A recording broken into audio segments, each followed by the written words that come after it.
साथियों, आने वाले वर्षों में मैं भारत की खेती में कई बड़े बदलाव होते देख रहा हूं।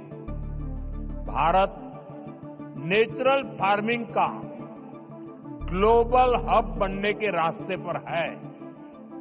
हमारी बायोडायवर्सिटी एक नया आकार ले रही है। देश के युवा भी अब एग्रीकल्चर को एक मॉडर्न स्केलेबल अपॉर्चुनिटी के रूप में देख रहे हैं।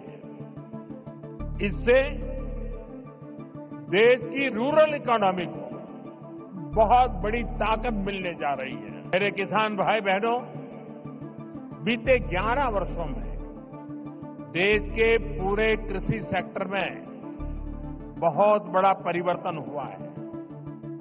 हमारा एग्रीकल्चरल एक्सपोर्ट करीब करीब 2 गुना हुआ है। खेती को आधुनिक बनाने के लिए सरकार ने किसानों को मदद देने का हर रास्ता खोला है। किसान क्रेडिट कार्ड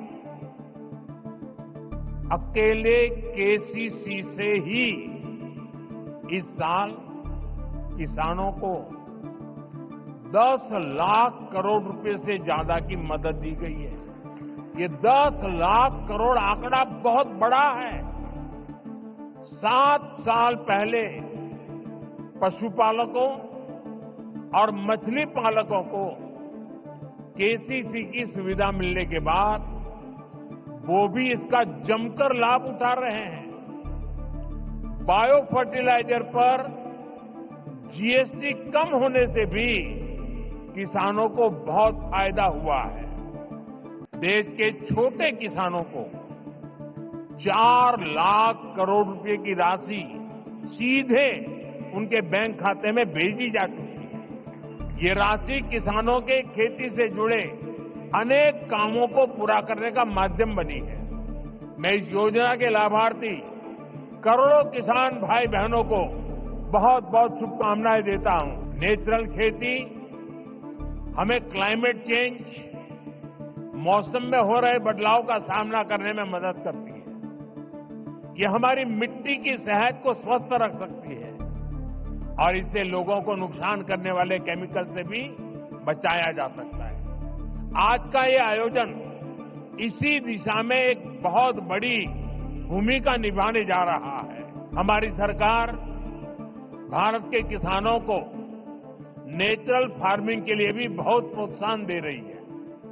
1 वर्ष पहले केंद्र सरकार ने national mission on natural farming की शुरुआत की थी। इससे लाखों किसान जुड़ चुके हैं। साथियों, नेचुरल फार्मिंग भारत का अपना स्वदेशी विचार है।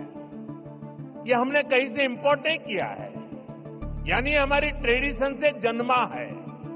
हमारे पूर्वजों ने तपस्या करके इसको तैयार किया है और ये हमारे पर्यावरण के अनुकूल है। मुझे खुशी है कि दक्षिण भारत के किसान प्राकृतिक खेती की परंपराओं जैसे पंचगव्य, जीवामृत, बीजामृत, आच्छादन आदि को निरंतर अपनाए हुए हैं।